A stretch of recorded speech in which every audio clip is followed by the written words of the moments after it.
કેમ છો વિદ્યાર્થીઓ? મજામાં છો? તમે બધા વિડિયો લેક્ચર દ્વારા તમને ભણાવવામાં આવી રહેલા પ્રકરણોનો ખૂબ સરસ રીતે અભ્યાસ કરી રહ્યા હશો.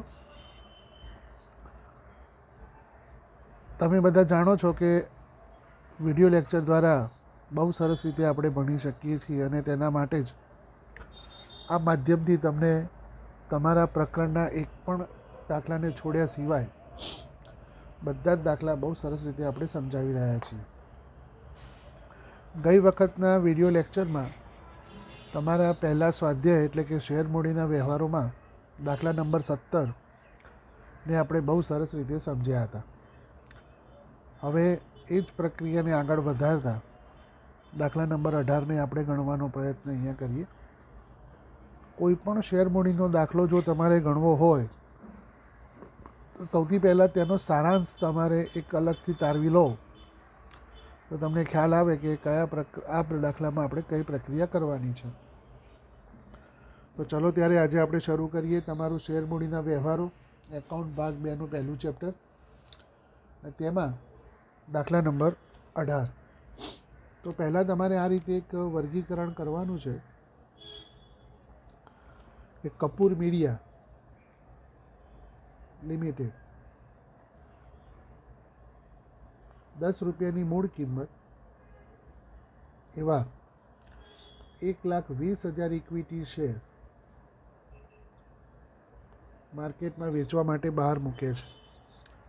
10 રૂપિયાની સાથે તે પ્રીમિયમ 80 રૂપિયા પણ મંગાવે છે. એટલે કે શેર હોલ્ડર પાસેથી 90 રૂપિયા વસૂલ કરવાના છે. હવે એવું લખ્યું છે કે કંપની શેર પર પ્રીમિયમ સહિતની રકમ 4 સરખા હપ્તામાં મંગાવે છે. તો આપણે વર્ગીકરણ કરીએ.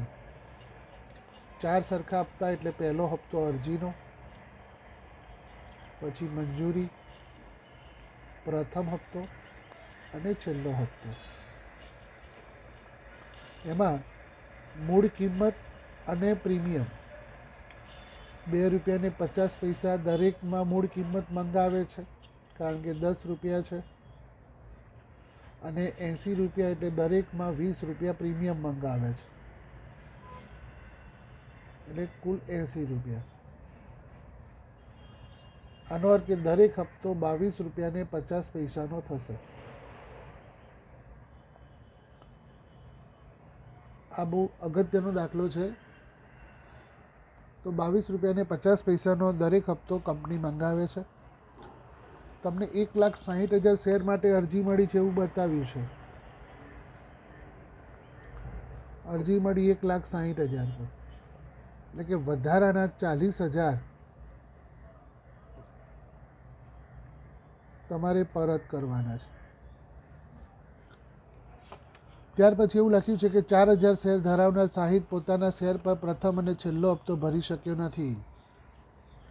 એટલે પ્રથમ અને છેલ્લા હપ્તા ઉપર 4,000 પર તમને નાણાં મળતા નથી, તેથી તે જપ્ત કરવામાં આવે છે અને જપ્ત કરેલા શેર ફરીથી બહાર પાડવામાં આવે છે.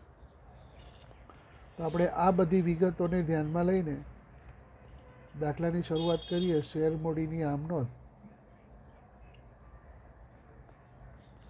પહેલું ખાનું તમારે ક્રમનું પડશે,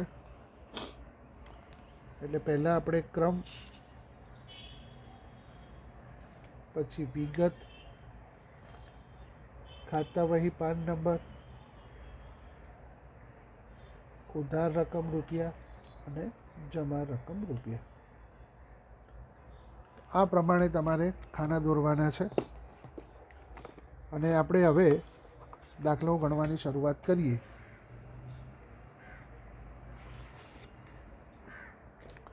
સૌથી પહેલો મુદ્દો એ તમારી સામે આવે છે કે તમને 1,60,000 પર 22 રૂપિયા ને 50 પૈસા શેર અરજીના મળે છે. તો તમને 1,60,000 પર 22 રૂપિયા ને 50 પૈસા લેખે મળતી રકમની પહેલી નોંધ બેંક ખાતે ઉધાર તે ઇક્વિટી શેર અરજી ખાતે. બેંક ખાતે ઉધાર તે ઇક્વિટી શેર અરજી ખાતે પહેલી નોંધ લખાશે. 1,60,000 શેર ગુણ્યા ₹22.50 અરજીના મળ્યા.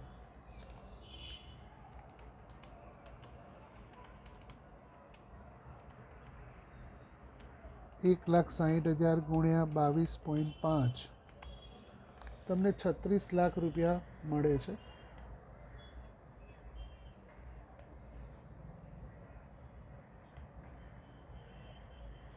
એટલે કે 36 લાખ રૂપિયા તમને અરજીના મળ્યા. ત્યાર પછી તમારે ખાતાની 5 નંબર સુધી લીટી કરીને પહેલો વ્યવહાર પૂરો કરવાનો. હવે આ 36 લાખ રૂપિયા જે મળ્યા છે તેનું તમારે વર્ગીકરણ કરવાનું છે. બીજી નોંધ આવશે ઇક્વિટી શેર અરજી ખાતે ઉધાર 36 લાખ. આમાં વધારાને મળેલી રકમ પરત કરવાની છે. ઇક્વિટી શેર મૂડી ખાતે મૂળ રકમ લઈ જવાની છે. પ્રીમિયમની રકમ પ્રીમિયમ ખાતે લઈ જવાની છે અને વધારાની રકમ બેંક ખાતે પરત કરવાની લખવાની છે. વર્ગીકરણ આ રીતે થશે. તમે 1,20,000 શેર બહાર પાડ્યા હતા એના ₹2.50 લેખે 3 લાખ રૂપિયા તમારું મૂડીની રકમ છે. 1,20,000 પર ₹20 લેખે 24 લાખ રૂપિયા તમારા પ્રીમિયમની રકમ છે અને 40,000 પર વધારાના મળેલા ₹22.50 એટલે કે 9 લાખ રૂપિયા તમારે પરત કરવાના છે. તો બીજી નોંધ ખૂબ અગત્યની છે. તમારે તે બરાબર ધ્યાન રાખવાનું કે જેટલા રૂપિયા તમને વધારે મળ્યા છે તે તમારે પરત કરવાના છે. મૂળ કિંમત મૂડીમાં જશે અને પ્રીમિયમની રકમ પ્રીમિયમમાં તમારે લઈ જવાની છે. એની બાબત જે લખાશે વધારાની અરજી પરત કરી બાકીના ઇક્વિટી શેર મૂડી ખાતે લઈ ગયા અને આ બીજો વ્યવહાર તમારો પૂરો થયો. હવે તમારે ત્રીજો વ્યવહાર છે કે જેને 1,20,000 પર ₹22.50 તમારે મંજૂરીનો હપ્તો મંગાવવાનો છે. અહીંયા ત્રીજી નોંધ આવશે ઇક્વિટી શેર મંજૂરી ખાતે ઉધાર 27 લાખ રૂપિયા તે ઇક્વિટી શેર મૂડી ખાતે અને આ હપ્તામાં પણ પ્રીમિયમ છે તે પ્રીમિયમ ખાતે 1,20,000 પર ₹2.50 લેખે 3 લાખ રૂપિયા તમારી શેર મૂડી અને 1,20,000 ગુણ્યા 20 24 લાખ રૂપિયા તમે પ્રીમિયમ મંગાવ્યું છે. એટલે નોંધ આવશે ઇક્વિટી શેર મૂડી ખાતે મંજૂરી ખાતે ઉધાર 27 લાખ તે શેર મૂડી ખાતે 3 લાખ તે પ્રીમિયમ ખાતે 24 લાખ. બાબત જે લખાય 1,20,000 શેર પર ₹22.5 મંજૂરીનો હપ્તો મંગાવ્યો.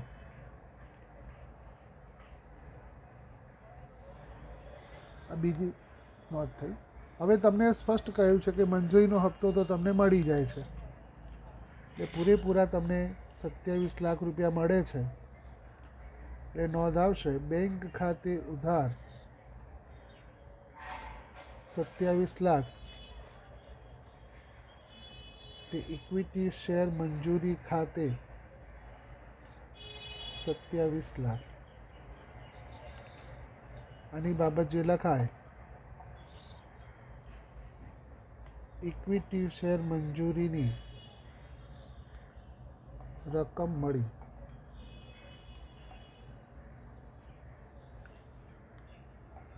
તો આ પ્રમાણે તમારે ચોથી નોંધ મંજૂરીનો હપ્તો મળ્યો તેની લખી. હવે તમારે પ્રથમ હપ્તો પણ 1,20,000 શેર પર 22 રૂપિયા 50 પૈસાનો મંગાવવાનો છે.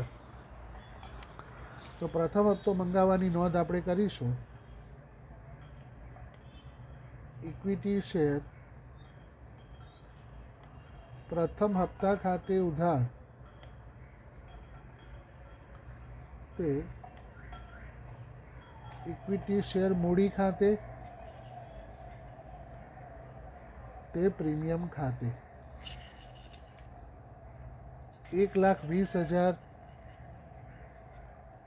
શેર પર 22 રૂપિયા 50 પૈસા પ્રથમ હપ્તો મંગાવ્યો. 1,20,000 ગુણ્યા 22.50 એટલે 27 લાખ રૂપિયા તમે પ્રથમ હપ્તાના મંગાવો છો. જેમાં 1,20,000 ગુણ્યા 2 રૂપિયા 50 પૈસા લેખે 3 લાખ રૂપિયા તમારી મૂડી છે અને 20 રૂપિયા લેખે 24 લાખ રૂપિયા તમારું પ્રીમિયમ છે. તો આ પ્રમાણે તમારે પ્રથમ હપ્તો મંગાવવાની નોંધ કરી. પ્રથમ હપ્તો મંગાવ્યો ત્યારે ખબર પડી કે તમને 4,000 પર પ્રથમ હપ્તો મળતો નથી. 4,000 શેર ધારણ કરનાર જહાંગીર તમને પ્રથમ હપ્તાના 22 રૂપિયા 50 પૈસા આપતા નથી. તો હવે તમારી નોંધ આવશે બેંક ખાતે ઉધાર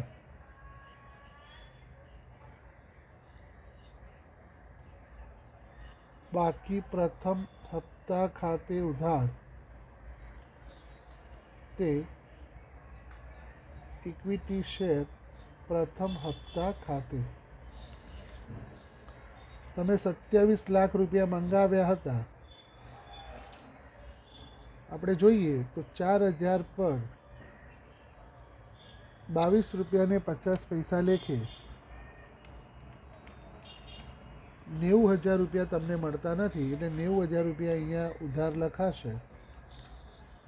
એટલે કે 27 લાખમાંથી 90,000 ન મળતા 26,10,000 તમને મળે છે. તો આ પ્રમાણે નોંધ થશે. બેંક ખાતે ઉધાર 26,10,000 બાકી પ્રથમ હપ્તા ખાતે 90,000 તે ઇક્વિટી છે પ્રથમ હપ્તા ખાતે 27 લાખ. બાબત જે લખાય 4,000 શેર સિવાય બાકીના શેર પર પ્રથમ હપ્તો મળ્યો. આ પ્રમાણે તમારે છઠ્ઠી નોંધ પૂરી થઈ. હવે તમારે છેલ્લા હપ્તાની રકમ મંગાવવાની છે. છેલ્લો હપ્તો પણ તમારે 1,20,000 શેર ઉપર જ મંગાવવાનો છે. એટલે આપણે એની નોંધ કરીશું.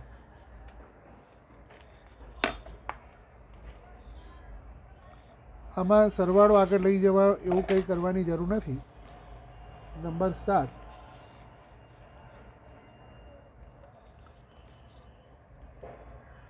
ઇક્વિટી શેર છેલ્લા હપ્તા ખાતે ઉધાર તે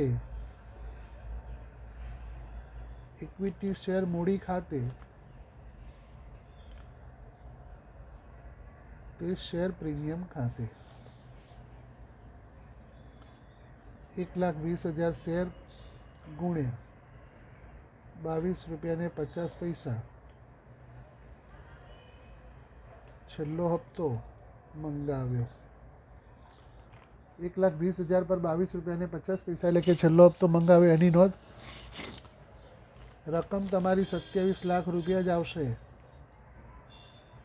જેમાં 3 લાખ રૂપિયા મૂળ કિંમત છે અને 24 લાખ રૂપિયા પ્રીમિયમ છે. જ્યારે તમે છેલ્લો હપ્તો મંગાવ્યો ત્યારે પણ તમને પ્રશ્નપત્રમાં એટલે પ્રશ્નમાં જાણ છે કે 4,000 શેર પર તમને પ્રથમ હપ્તો મળતો નથી. તો 8મા નંબરની નોંધ આવશે બેંક ખાતે ઉધાર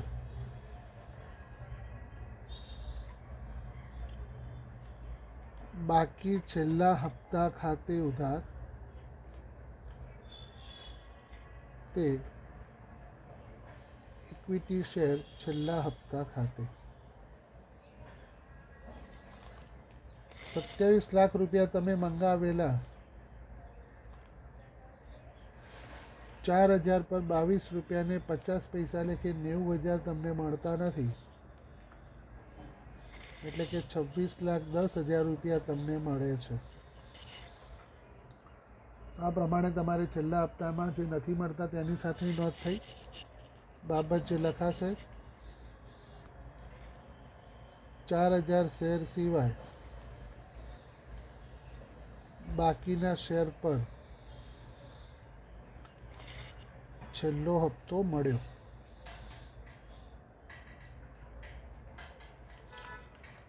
આ પ્રમાણે તમારે 8 બેઝિક નોંધો થઈ.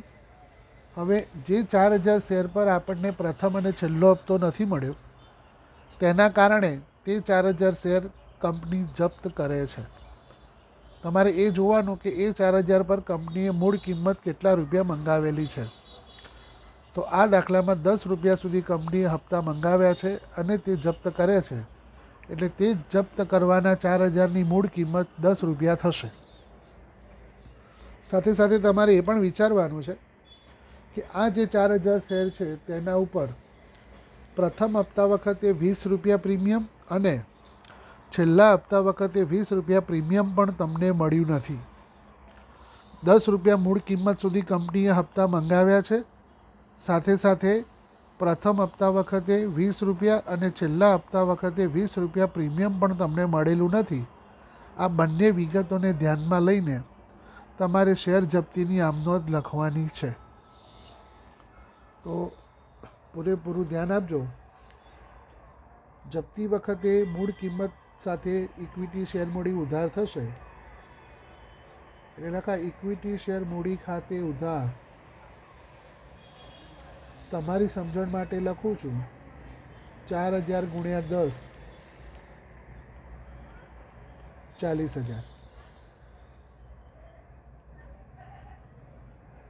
શેર પ્રીમિયમ ખાતે ઉધાર 4,000 ગુણ્યા 40, 20 રૂપિયા પ્રથમ હપ્તા વખતે અને 20 રૂપિયા છેલ્લા હપ્તા વખતે, એટલે 1,60,000. શેર પ્રીમિયમ ખાતે ઉધાર તે બાકી પ્રથમ હપ્તા ખાતે 90,000 તે બાકી છેલ્લા હપ્તા ખાતે 90,000 અને જે વધ્યું તે શેર જપ્તી ખાતે 20,000 આવશે. આ 2 લાખ ટોટલ છે, એમાંથી 1,80,000 બાદ કરો તો 20,000 રૂપિયા રહે શેર જપ્તી ખાતે. આપણે જોઈએ તો આ જપ્તીની રકમ આ રીતે આવી છે. અરજી વખતે 2 રૂપિયાને 50 પૈસા અને મંજૂરી વખતે 2 રૂપિયાને 50 પૈસા, કુલ 4,000 પર 5 રૂપિયા કંપનીમાં મળેલા છે. એ 5 રૂપિયા એટલે કે 20,000 રૂપિયા કંપનીએ શેર જપ્ત કર્યા કેમ કહી શકાય. બાબત જે શેર જપ્ત કર્યા. હવે આ જપ્ત કરેલા શેર ફરીથી બહાર પાડવામાં આવે છે. એના માટેનું સૂચન છે કે 70 રૂપિયાના પ્રીમિયમથી આ શેર રણબીરને ફરીથી વેચવામાં આવ્યા છે. તો 70 રૂપિયાના પ્રીમિયમથી આ શેર ફરીથી બહાર પાડવામાં આવે છે, એટલે 80 રૂપિયાની કિંમતમાં શેર બહાર પાડવામાં આવે. એટલે નોંધ આવે બેંક ખાતે ઉધાર 4,000 ગુણ્યા 80, 10 મૂળ કિંમત વત્તા 70 રૂપિયા પ્રીમિયમ, એટલે 80 રૂપિયાની કિંમતમાં આ શેર બહાર પાડવામાં આવ્યા, એટલે 3,20,000 રૂપિયા કંપનીને મળ્યા. તે ઇક્વિટી શેર મૂડી ખાતે તે પ્રીમિયમ ખાતે 4000 ગુણ્યા 10 લેખે 40,000 રૂપિયા મૂળ કિંમત છે અને 4000 ગુણ્યા 70 કહીને 2,80,000 રૂપિયા પ્રીમિયમ છે. બાબત જે લખાશે, જપ્ત કરેલા શેર ફરીથી બહાર પાડે.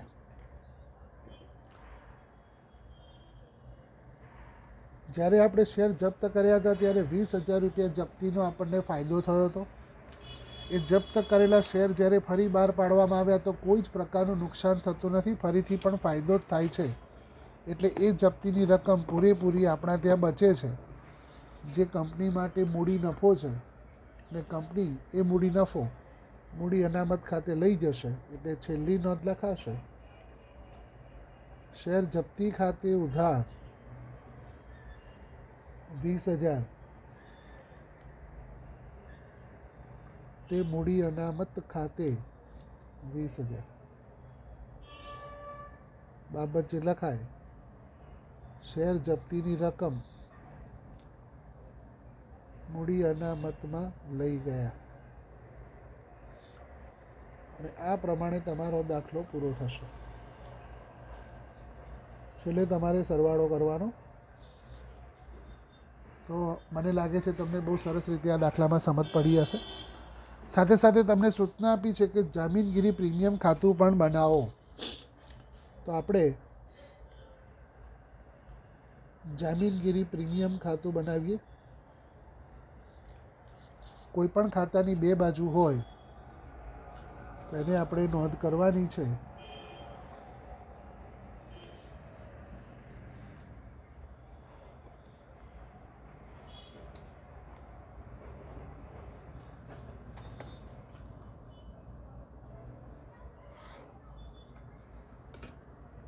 ડાબી બાજુને આપણે ઉધાર બાજુ કહીએ છીએ, જમણી બાજુને આપણે જમા બાજુ કહીએ છીએ. વિગત રકમ રૂપિયા. તમારે શરૂઆતથી એક પછી એક નોંધને ચેક કરતા જવાનું અને જ્યાં પણ પ્રીમિયમ ખાતું જમા થતું હોય તે તમારે લખવાનું છે. આપણે તમારી સામે ફરીથી એક પછી એક નોંધને ચેક કરીએ તો બીજા નંબરની નોંધમાં પ્રીમિયમ ખાતે 24 લાખ રૂપિયા લખેલા છે. આના માટે સામેના ખાતાનું નામ છે ઇક્વિટી શેર અરજી ખાતે. તો પ્રીમિયમ ખાતાની જમા બાજુ તમારે 24 લાખ રૂપિયા લખવાના છે. બાબત જે લખાશે ઇક્વિટી શેર અરજી ખાતે. આ પહેલી તમારે 24 લાખ રૂપિયાના પ્રીમિયમની નોંધ જમા થઈ. પછી તે પ્રમાણે પ્રીમિયમનું નામ અહીંયા મંજૂરી વખતે પ્રીમિયમના 24 લાખ મંગાવ્યા છે તેની નોંધ થશે. ઇક્વિટી શેર મંજૂરી ખાતે ઉધાર 24 લાખ, તો એ પણ તમારે 24 લાખ જમા બાજુ લખવાના.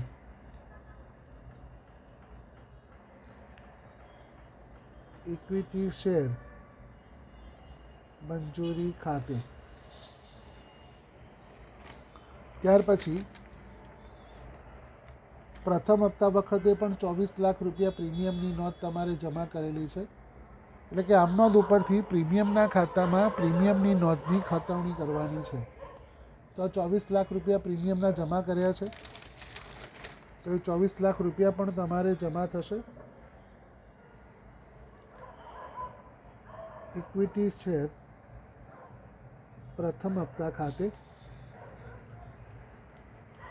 છેલ્લા હપ્તા વખતે 24 લાખ રૂપિયા જમા થયા છે, તો એ પણ તમારે છેલ્લા હપ્તા ખાતે લખાશે 24 લાખ રૂપિયા. ઇક્વિટી શેર છેલ્લા હપ્તા ખાતે. અને પ્રીમિયમ ખાતે તમે અહીંયા 1,60,000 રૂપિયા ઉધાર કર્યા છે. 1,60,000 રૂપિયા પ્રીમિયમ ખાતે ઉધાર કર્યા છે, પણ એ તમારે જપ્તીના લખાશે. અહીંયા બે રોજ છે, પ્રથમ હપ્તાના અને છેલ્લા હપ્તામાં એનો સમાવેશ થયેલો છે. તો શેર પ્રથમ હપ્તા ખાતે આ રકમ તમારી 20 રૂપિયા લેખે 80,000 આવશે. શેર છેલ્લા હપ્તા ખાતે 20 રૂપિયા લેખે 80,000 આવશે અને પ્રીમિયમ ખાતે તમે જમા કર્યા છે 2,80,000 બેંક ખાતે લખાશે એટલે છેલ્લે તમારે 2,80,000 બેંક ખાતે લખાશે. પછી તમારે સરવાળો કરવાનો.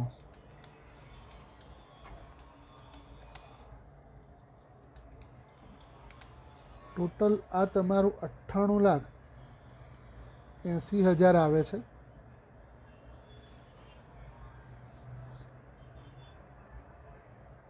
$98,80,000માંથી 1,60,000 તમારે બાદ કરતા 97,20,000 રૂપિયા તમારા જામીનગીરી પ્રીમિયમની બાકી વધે છે. બાકી આગળ લઈ ગયા. આ રીતે તમારે જામીનગીરી પ્રીમિયમ ખાતું પણ બનાવવાનું છે. તો આ જામીનગીરી પ્રીમિયમ ખાતું પણ તમને બનાવતા શીખવાડ્યું એટલે તમે એની પણ ખતવણીને બરાબર ધ્યાનમાં રાખજો. હવે આપણે નવા એક મુદ્દા તરફ વળીએ છીએ અને એ નવો મુદ્દો છે પ્રમાણસર ફાળવણી. ધ્યાન આપજો વિદ્યાર્થી મિત્રો, જ્યારે તમને પ્રમાણસર ફાળવણી, જેને પ્રો રેટા કહેવાય, એ શબ્દથી દાખલો આપવામાં આવે ત્યારે તમારે એવું સમજવાનું કે જે તમને અરજી વખતે વધારાના નાણાં મળેલા છે તે નાણાં તમારે પરત કરવાના નથી, પરંતુ તે અગાઉથી મળેલી મંજૂરી તમારે ગણવાની છે. હું અહીંયા લખું છું, જ્યારે પ્રમાણસર ફાળવણી કરવાની હોય ત્યારે વધારાની અરજીના નાણાં પરત ન કરતા તેને અગાઉથી મળેલ મંજૂરી સમજવામાં આવે છે. આ એક નવો મુદ્દો છે અને પ્રો રેટા જેને આપણે કહીએ છીએ. તો આ વિગતને સમજવા માટે તમારા સ્વાધ્યાયનો 19મો દાખલો આપણે અત્યારે ગણીએ છીએ.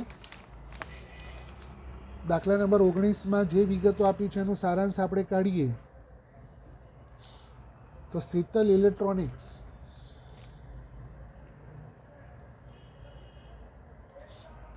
$1,20,000 ઇક્વિટી શેર બહાર પાડે છે,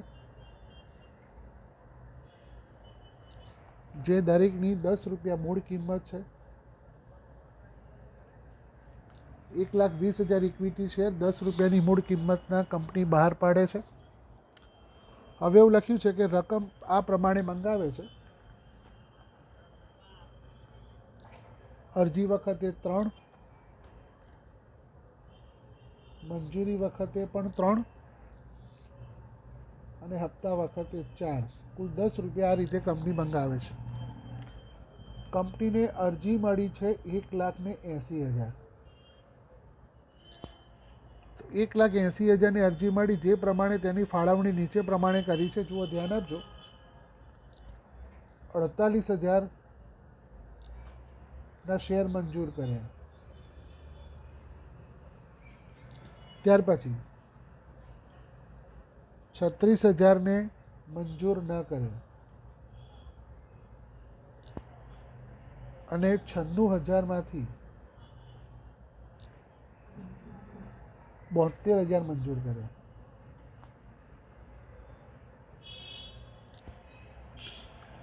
આ પ્રમાણે કંપનીએ ગણતરી કરી છે કે 48,000 શેર હોલ્ડરોને બધા શેર મંજૂર કર્યા. 36,000ને મંજૂર ન કર્યા એટલે 36,000ના નાણાં તમારે પાછા આપવાના છે અને બાકીના જે છે 96,000 તેમાંથી 72,000 મંજૂર કર્યા છે. તો હવે આપણે આની નોંધ કરીશું અને એ પ્રમાણે આપણે ગણતરીને સમજીશું. તો સૌથી પહેલી વિગત, તમને 1,80,000 પર 3 રૂપિયા લેખે નાણાં મળે છે તેની નોંધથી દાખલાની શરૂઆત થશે અહીંયા મથાળું લખીએ આપણે.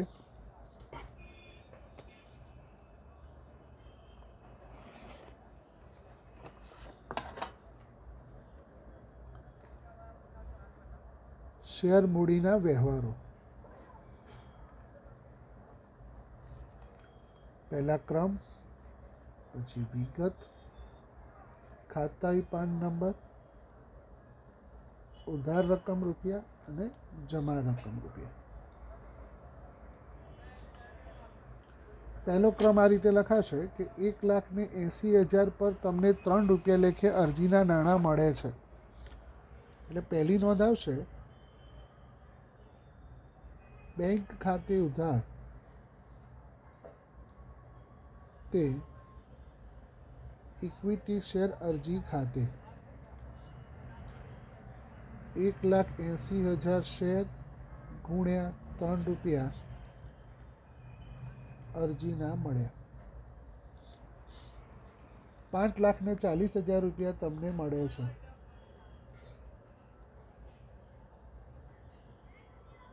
તો પહેલી નોંધ થઈ. હવે એમાં તમારે પરત નથી કરવાના, વધારે મળ્યા છે છતાં પરત નથી કરવાના. એ તમારે અગાઉથી મળેલી મંજૂરી ગણવાની છે. એ કઈ રીતે આવશે એ તમને ધ્યાન આપો. અહીંયા આપણે જોઈએ તો આ 96,000 જે છે એમાંથી 72,000 મંજૂર કર્યા છે. એટલે જે 24,000 રૂપિયા જે રહ્યા એ તમારે અગાઉથી મળેલી મંજૂરી ગણવાની. 96,000માંથી 72,000 બાદ કરતાં જે 24,000 વધે છે, 36,000ને તો નાણાં પાછા જ આપી દીધા છે, પરંતુ આ 96,000માંથી ફક્ત 72,000 જ મંજૂર કર્યા. એટલે બાકીના જે 24,000 રહ્યા એ 24,000 તમારે અગાઉથી મળેલી મંજૂરી ગણવાની છે. આ મુદ્દો જ અહીંયા અગત્યનો છે. એટલે હવે આપણે નોંધ કરીશું. ઇક્વિટી શેર અરજી ખાતે ઉધાર 5,40,000. ઇક્વિટી શેર અરજી ખાતે ઉધાર 5,40,000 તે ઇક્વિટી શેર મૂડી ખાતે એટલે કે 1,20,000 ગુણ્યા 3, 3,60,000 તે બેંક ખાતે એટલે કે જે 36,000ના 3 રૂપિયા લેખે પાછા આપણે આપ્યા એ 1,08,000 અને તે અગાઉથી મળેલ મંજૂરી ખાતે 24,000 ગુણ્યા 3, 72,000. તો અગાઉથી મળેલી મંજૂરી 72,000 રૂપિયા ગણી. શેર અરજીનું ખાતું બંધ કર્યું.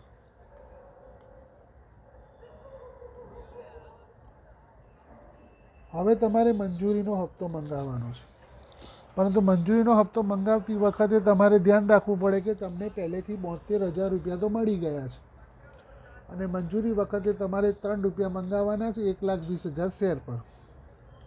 તો અહીંયા આપણે ત્રીજી નોંધ લખીશું. ઇક્વિટી શેર મંજૂરી ખાતે ઉધાર. આ જે અગાઉથી મળ્યા છે તે અહીંયા કેન્સલ કરી દો. અગાઉથી મળેલ મંજૂરી ખાતે ઉધાર તે ઇક્વિટી શેર મૂડી ખાતે 1,20,000 શેર પર ₹3 મંજૂરી મંગાવી. એટલે તમે 3,60,000 રૂપિયા મંગાવેલા છે, જેમાં 72,000 તો પહેલેથી તમને મળી ગયા છે. એટલે 2,88,000 રૂપિયા તમે મંગાવ્યા કહેવાય. 3,60,000માંથી 72,000 પહેલેથી મંગાવ્યા એટલે 2,88,000 તમે મંગાવ્યા. અને એ 2,88,000 પણ તમને પૂરેપૂરા મળી જાય છે. એટલે ચોથી નોંધ આવશે. બેંક ખાતે ઉધાર 2,88,000 તે ઇક્વિટી શેર મંજૂરી ખાતે 2,88,000. શેર પર મંજૂરીની રકમ મળી. તો આ પ્રમાણે તમારી ચોથી નોંધ પૂરી થઈ.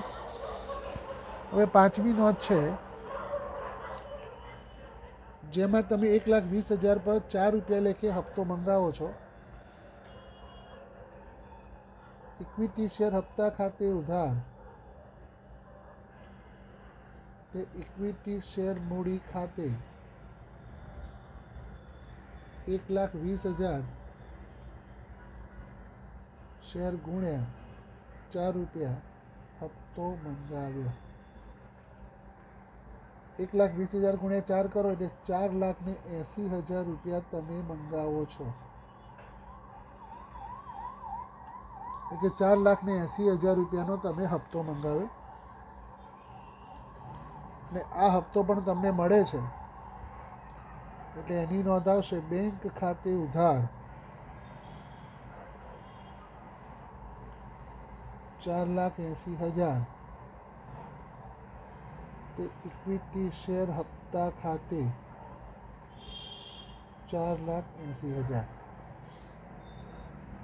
બાબત જે લખાશે છેલ્લા હપ્તાની રકમ મળી. અને પછી તમારે સરવાળો કરવાનો. આ કોન્સેપ્ટ પ્રમાણે તમારે એક જ વસ્તુ એવી વિચારવાની છે. હું ફરીથી તમારી સામે રિપીટ કરું છું કે જ્યારે તમને પ્રમાણસર ફાળવણી કહેલી હોય, જુઓ અહીંયા લખ્યું છે કે નીચે પ્રમાણે પ્રમાણસરની ફાળવણી કરી છે. 48,000 શેર અરજદારોને પૂરેપૂરા મંજૂર કર્યા, 36,000ને મંજૂર ન કર્યા અને 96,000માંથી 72,000ને તમે મંજૂર કર્યા. એનો મતલબ કે 24,000ના તમારે વધારાના જે તમારી પાસે રહ્યા, 36,000ના નાણાં તો પરત કરી દીધા, પરંતુ 96,000માંથી ફક્ત 72,000ના જ મંજૂર કર્યા. તો બાકીના 24,000નું શું કર્યું તે અહીંયા સ્પષ્ટતા નથી.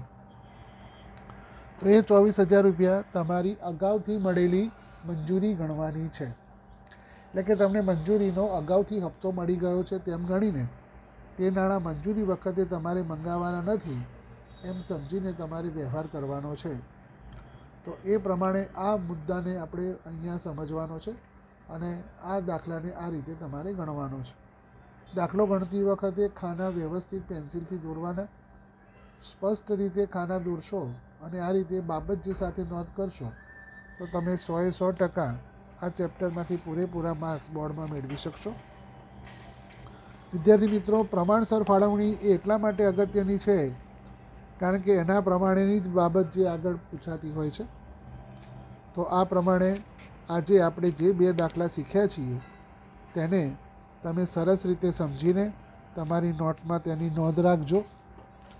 તેને વારંવાર વાંચતા રહેજો, કારણ કે રિપીટ કરશો તો જ તમને વધારે સારી સમજ પડશે. અને આની આગળ જે આપણે દાખલો ચલાવ્યો એ દાખલો ખૂબ જ અગત્યનો હતો. એની અંદર 4 હપ્તાઓમાં પ્રીમિયમ હતું, 2 હપ્તામાં મળતું નથી. પ્રીમિયમ પણ ઉધાર કરવાનું છે અને ફરીથી પાછું પ્રીમિયમથી શેર બહાર પાડવામાં આવે છે. આમ ઘણા બધા મુદ્દાઓને, એટલે કે ચેપ્ટરના બધા મુદ્દાઓને આ દાખલામાં સમાવી દીધા હતા. તેને ધ્યાન રાખીને તમે અભ્યાસ કરશો એવી મારી સૂચન છે. તમે સરસ રીતે અભ્યાસ કરી રહ્યા છો અને અભ્યાસ કરશો જ તેવી આશા સાથે હવે ફરીથી આપણે પાછા મળીશું, ત્યારે સ્વાધ્યાયના બીજા દાખલાઓને ગણવાનો પ્રયત્ન કરીશું. ત્યાં સુધી બધાને શુભેચ્છા. અભ્યાસ બરાબર કરતા રહેજો. તમારું બોર્ડનું પરિણામ સારું આવશે એવી ખાતરી આપીએ છીએ. આવજો.